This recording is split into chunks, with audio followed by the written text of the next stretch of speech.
Devaya. Om Namo Bhagavate Vasudevaya. Narayanam Namaskritya Naram Chaiva Narottamam Devim Saraswatim Vyasam Tato Jayamudite Nashtaprayeshu Abhadreshu Nityam Bhagavata Sevaya Bhagavati Uttam Shloke Bhaktir Bhavati Neshtaki. So continuing with the discussion on Sri Chaitanya Charitamrita, Madhya Lila, chapter 8, talks between Sri Chaitanya Mahaprabhu and Ramanand Rai. Text 249 onwards. Mukta madhya kon jiv mukta kari mani Krishna prema yad se mukta shiromani. Sri Chaitanya Mahaprabhu then inquired, out of all liberated persons, who should be accepted as the greatest? Ramanand Rai replied, he who has love for Krishna has attained the topmost liberation. In Srimad Bhagavatam it is said, Muktanam api siddhanam narayana parayana sudurlabham prashantatma koteshvapi mahamane. O great sage, of the many millions of liberated persons and of the millions who have attained perfection, he who is a devotee of Lord Narayan is very, very rare. Indeed, he is the most perfect and peaceful person. So, of all the liberated souls, one who is a devotee of Krishna is considered to be the best.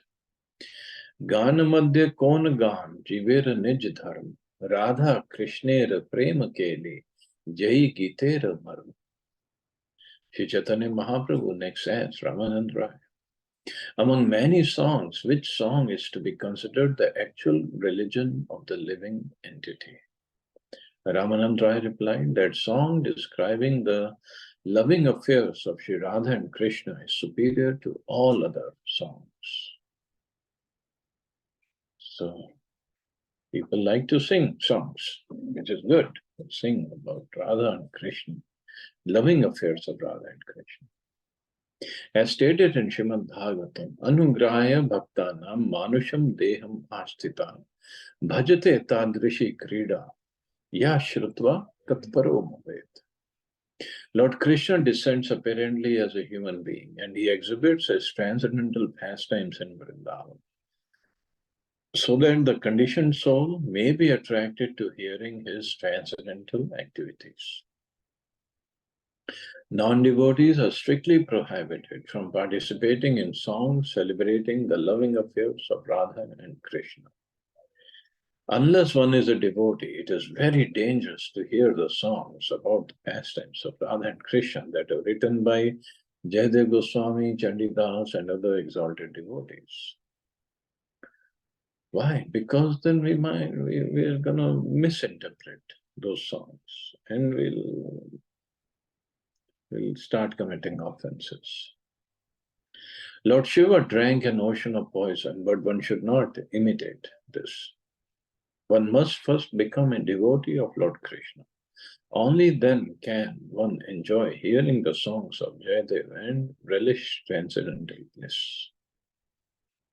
If one simply imitates the activities of Lord Shiva and drinks poison, one will certainly meet with death.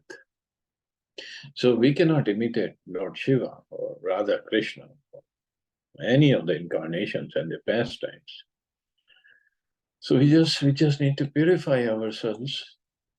So when we hear these bhajans or songs, we develop appreciation for Radha and Krishna's pastimes and for the author, instead of developing some nonsense ideas. The talks between Lord Sri Chaitanya Mahaprabhu and Ramanand Rai are meant for advanced devotees only. Those who are on the mundane platform and who study these talks in order to put forward some thesis for a PhD will not be able to understand them. Instead, these conversations will have a poisonous effect. Poisonous in the sense it might take them very cheaply and commit offenses. Shreyo madhya kona shreya jivera hai sar Krishna bhakta sangha vina shreya nahiya.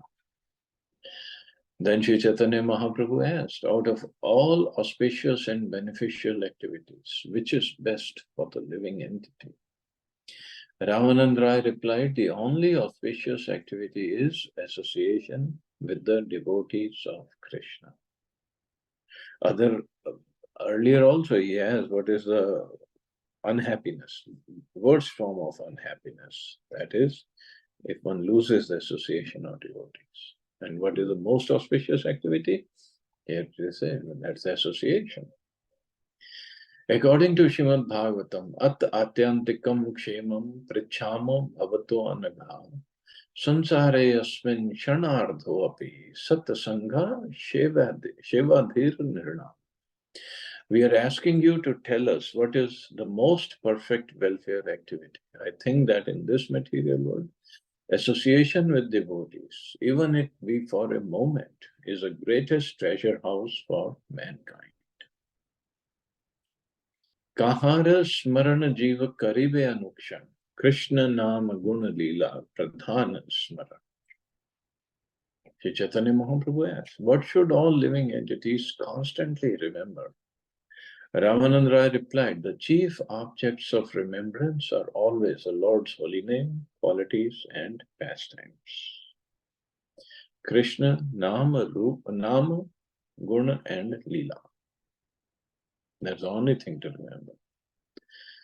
Srimad Bhagavatam states, Tasmat Sarvatmana Rajan Hari Sarvatra Sarvada Shrotavya Kirtitavya Smartavya Bhagwan Nirna.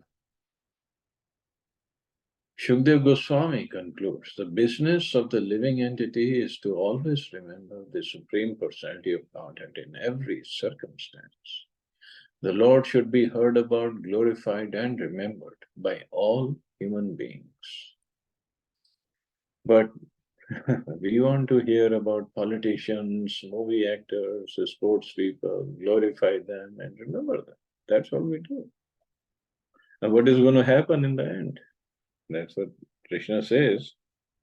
Whatever we are thinking of at the time of death, we'll attain that state without fail. So somebody might say, hey, I'm thinking of, say, maybe a cricketer, say Virat Kohli, all the time. And suppose I'll die thinking of him. Then next birth, I can become next Virat Kohli. Not really. Problem is, to come to his stature, one needs to do lots of pious activities. Of course, he also has to do lots of practice. But pious activities, bank balance of pious activities have to be there to come to that level. And if I don't have that, and I'm thinking of a cricketer, that I want to become a cricketer or be on the cricket ground, I might take birth as a grasshopper on the cricket ground. if I don't have that bank balance of pious activities. So what's the point? And even if somebody becomes very big cricketer, like Virat or Sachin, whoever, whichever sports wants to think of, and then what? Okay, one lifetime, he'll enjoy a lot, and then what? What about next lifetime? We don't know what's going to happen. So what's the point in wasting our time like this? Dhya madhya jivera kartavya kona dhyan Radha Krishna padambuja dhyan pradhan. Sri Chaitanya Mahaprabhu further inquired, out of many types of meditation, which is required for all living entities? Srila Ramanand Rai replied, the chief duty of every living entity is to meditate upon the lotus feet of Radha and Krishna. So talk about Radha Krishna, hear Gita, hear about Radha Krishna, meditate on Radha Krishna, associate with devotees, so they constantly motivate, inspire, remind us of pastimes of Radha and Krishna. This is all the activity should be for a devotee, or for any living entity, but especially for a devotee. Shrimad Bhagavatam states, Tasmad ekena manasa bhagavan satvatam pati. Shrotavya kirtitavyascha dheya pujaschа nityata. Sud Goswami replied to the sages headed by Shaunak, everyone should very attentively listen to the pastimes of the Supreme Personality of Godhead. One should glorify his activities and meditate upon him regularly. So that's our dhyaya is, what we should meditate on. Sarvatyaji jivera kartavya kaha vas, vraj bhumi vrindavan, jahan lila ras. Shri Chaitanya Mahaprabhu asks, where should the living entity live, abandoning all other places? Ramanand Rai replied, he should live in the holy place known as Vrindavan or Brajabhumi, where the Lord performed his Ras dance. According to Srimad Bhagavatam, Asam maho charana renu jusham aham nasyam Vrindavane kim api gulma lato shadhina Ya dustyajam swajanam mare patham chahitva Bhejur mukund padavim shutibhir vimrigyam. Uddhav said, let me become one of the Vrindavan's herbs and plants that are trampled by the gopis, who gave up all connections with family and friends and decided to worship the lotus feet of Mukunda. So he wanted to become this Gulma, Lalita, means the creepers. Trampled by the gopis. Why trampled? Because gopis would be running just to meet Krishna, just to see Krishna, hear his flute. They would be just running without thinking of anything else. So those creepers, plants, they get trampled when gopis walk on them. And this is Uddhavji's heartfelt desire. Let me become those creepers. So the gopis, when they trample upon me, I get the dust of the feet of those gopis. And those lotus feet are sought by all great saintly persons, expert in the study of Vedic literature. Those lotus feet of the gopis, or lotus feet of Mukunda. But Uddhavji is asking to be trampled by the gopis' lotus feet. So he wants to get the mercy of the gopis. And same Uddhavji, when he came to Vrindavan, when Krishna had sent him, Uddhavji, he is a disciple of Brihaspati. So he has lots of knowledge. Jnani Bhakta. But Krishna wanted to teach him what is prem. He could not teach him directly because, again, the prem, the scholars of prem or the professors of prem are the gopis, especially Srimati Radharani. So near Nandagaon, there is a place called Uddhav Kyari. Of course, that came after Uddhavji visited that place. So in Bhagavatam we studied when Uddhavji came to Nandagaon. So he met Yashoda Maya, Nanda Baba, and Uddhavji looks just like Krishna. He dresses just like Krishna. He takes the clothes of Krishna. He wears them. So everybody thought Krishna has come. But when they saw the chariot and other things, they said, no, it's not Krishna. So Uddhavji introduced himself, I'm cousin of Krishna, cousin brother. And I have brought a message of Krishna. So he gave the message to Nanda Baba, Yashoda Maya, and they kept on crying, listening to the message. And next morning, and gopis, they knew Uddhavji has come, so he must have brought some message of Krishna. So gopis in the morning, early morning, they just caught hold of Uddhavji. And but they could not listen to the message in Nandagaon because elders are there. So they brought him to this place, which is now known as Uddhav Kyari. And they heard this message of Krishna.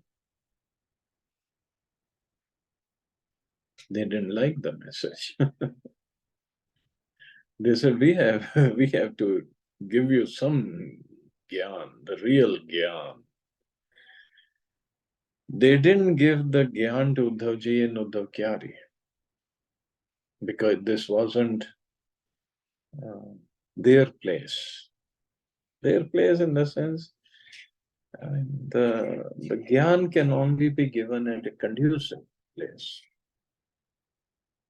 So in Vrindavan, there is a place called, well, it was after they gave the Gyan to Uddhavji, it's called Gyan Gududi. So it's at the banks of Yamuna.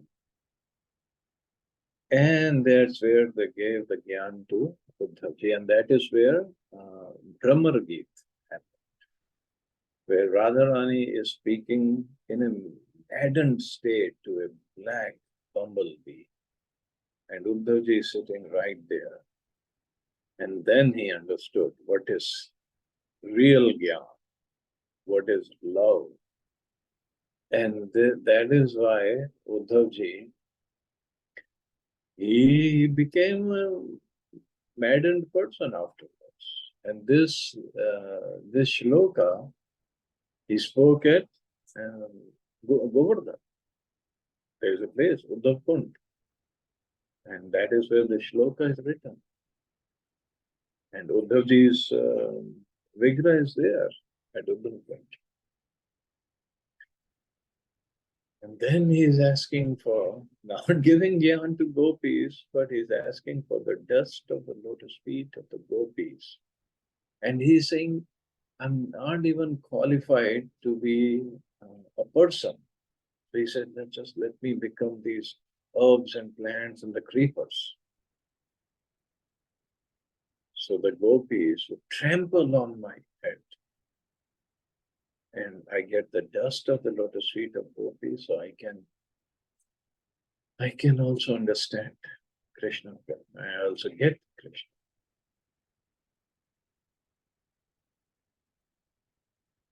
And Uddhav ji is not at all an ordinary person.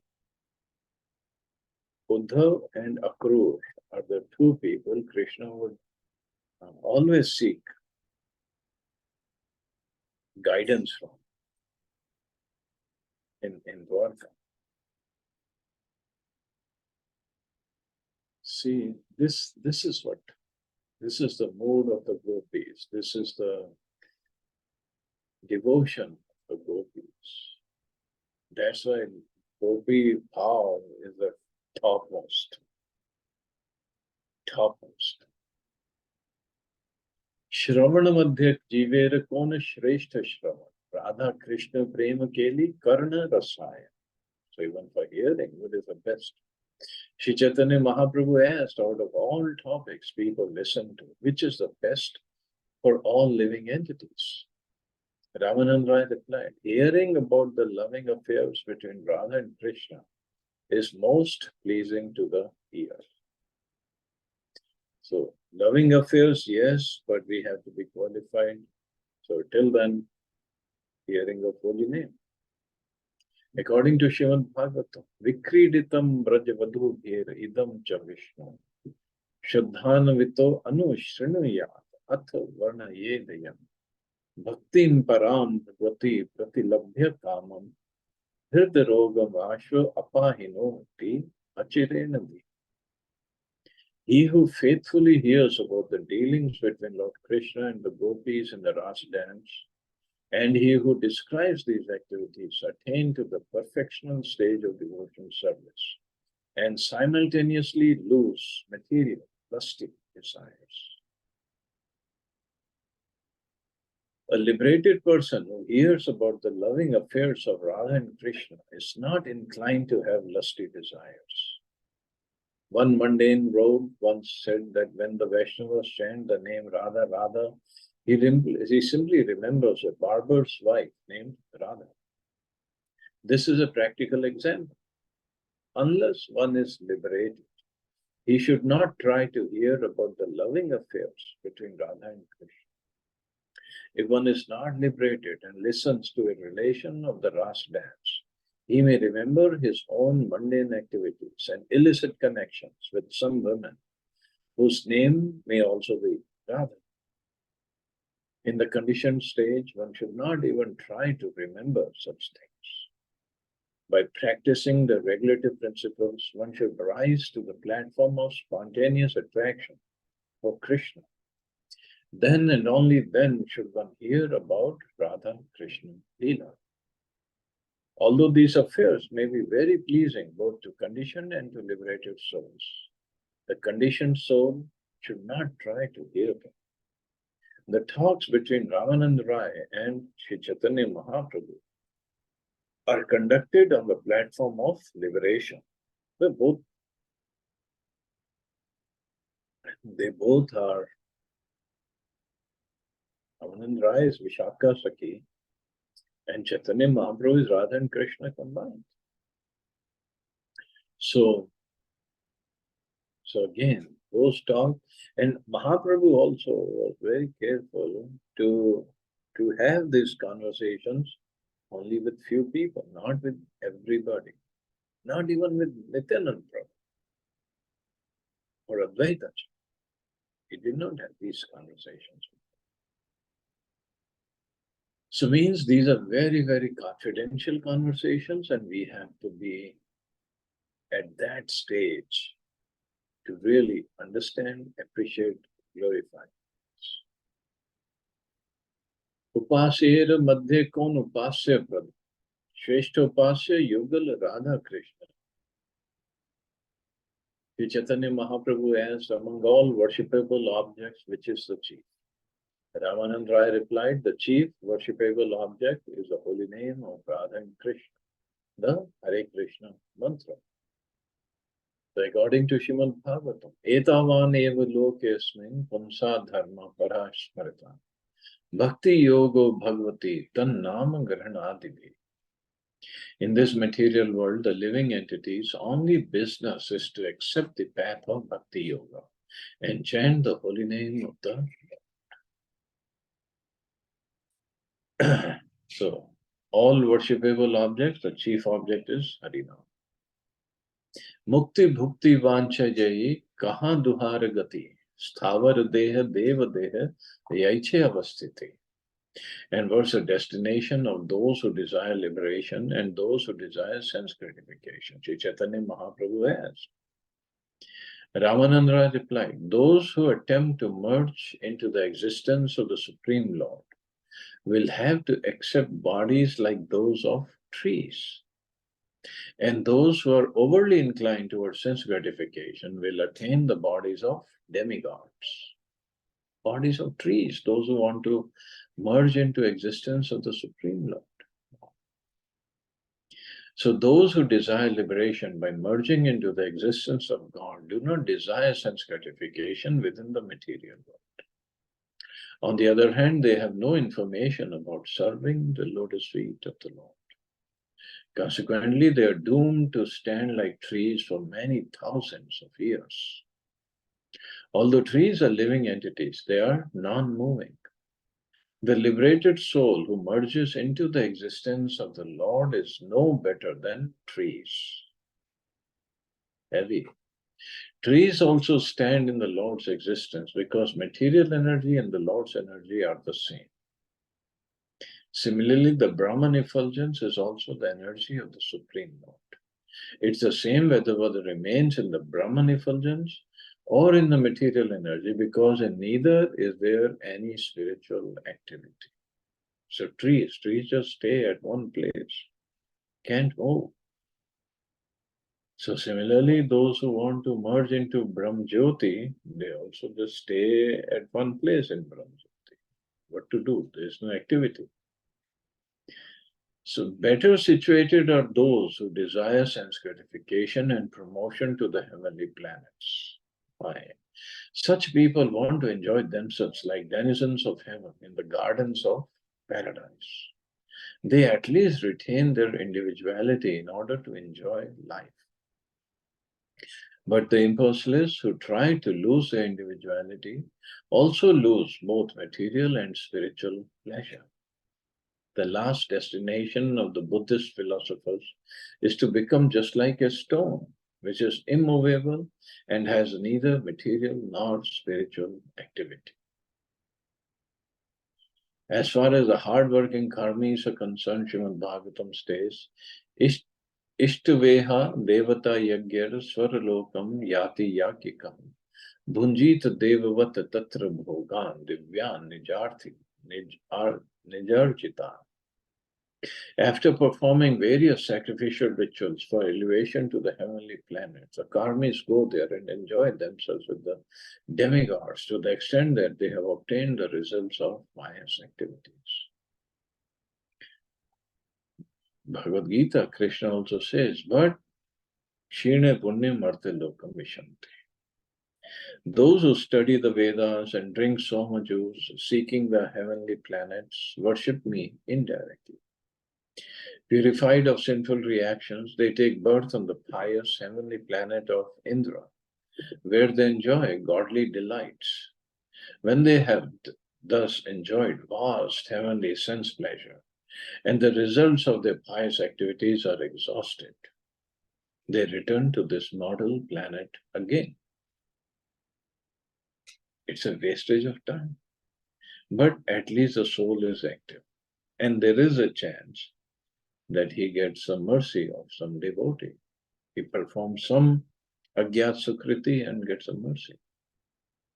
Thus, those who seek sense enjoyment by adhering to the principles of three Vedas achieve only repeated birth and death. Therefore, after finishing the results of pious activities, the karmis return to this planet in the form of rain, and they begin their life as grass and plants in the evolutionary process. This is the result of going to heaven. After performing many, it cannot be of one lifetime, many lifetimes of pious activities and the rituals. They go to heaven, and because it's like really using the bank balance of pious activities.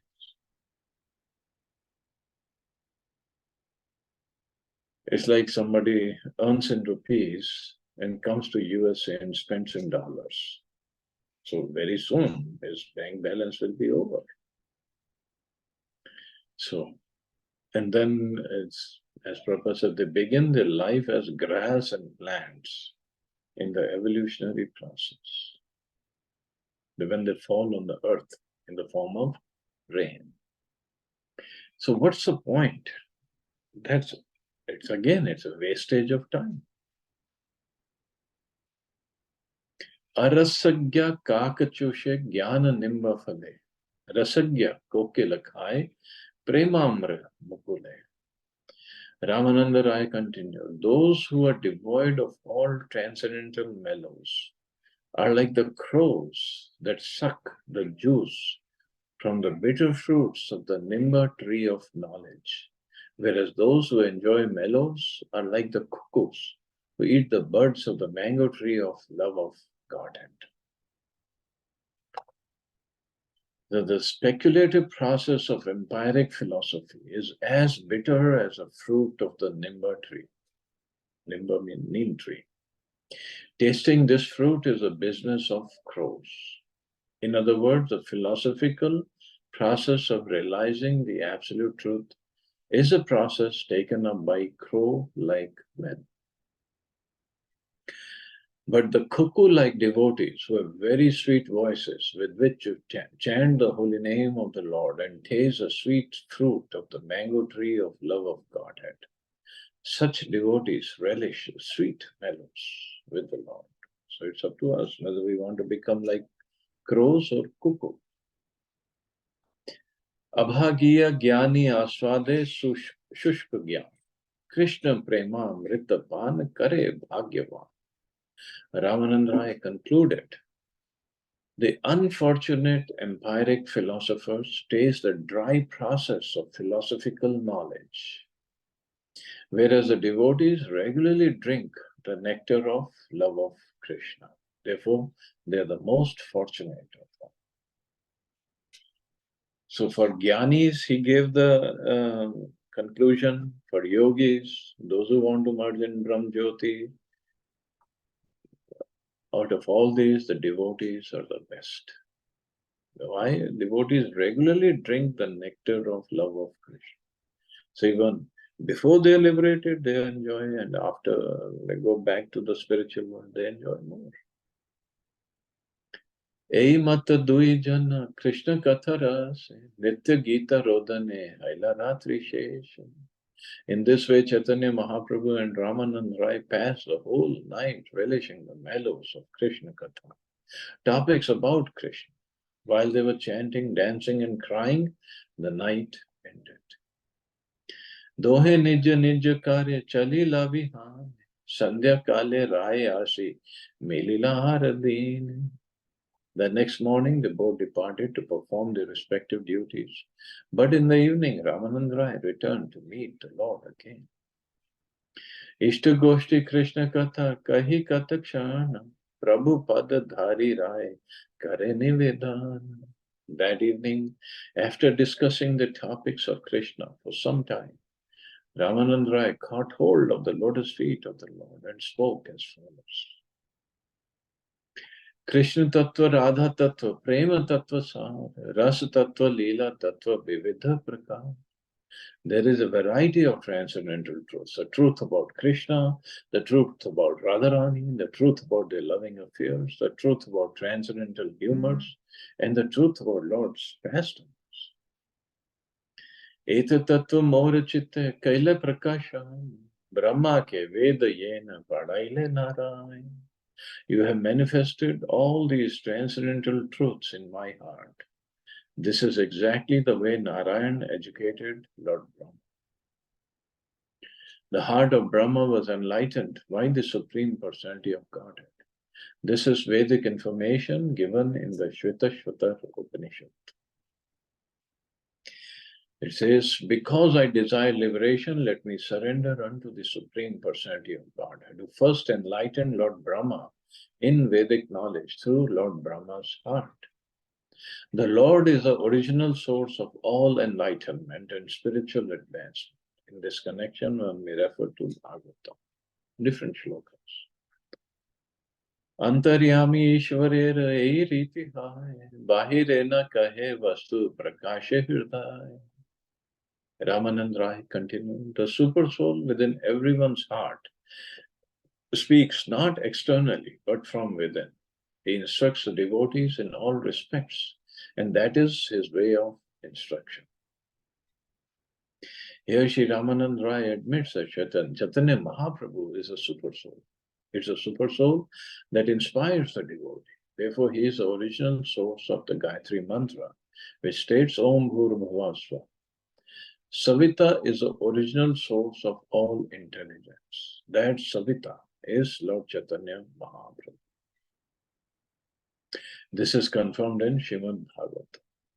May the Lord, who in the beginning of the creation amplified the potent knowledge of Brahma from within his heart and inspired him with full knowledge of creation and his own self, and who appeared to be generated from the mouth of Brahma, be pleased with me. This was spoken by Shukdev Goswami when he invoked the blessing of the Supreme Personality of Godhead before delivering Srimad Bhagavatam to Maharaj Parikshit.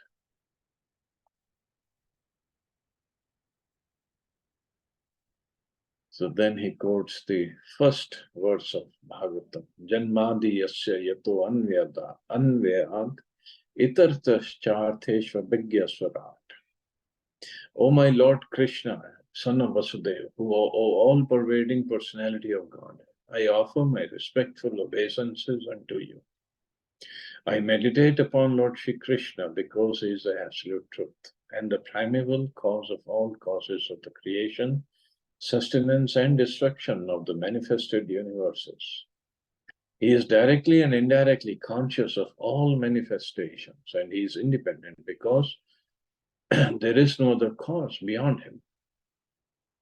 It is he only who first imparted the Vedic knowledge unto the heart of Brahmaji, the original living being. By him, even the great sages and demigods are placed into illusion, as one is bewildered by the illusory representations of water seen in fire or land seen on water. Only because of him do the material universes, temporarily manifested by the reactions of the three modes of nature, appear factual, although they are unreal. I therefore meditate upon him, Lord Shri Krishna, who is eternally existent in the transcendental abode, which is forever free from the illusory representations of the material world. I meditate upon him, for he is the absolute truth.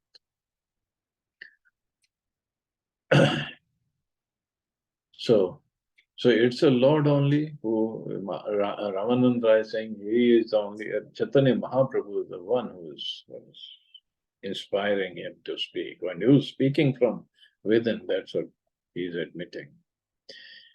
And actually, it's a Lord, Krishna only, who's everything.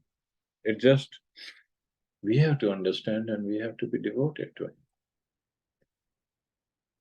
Chalo, I guess I can stop here. See anybody has any questions or comments.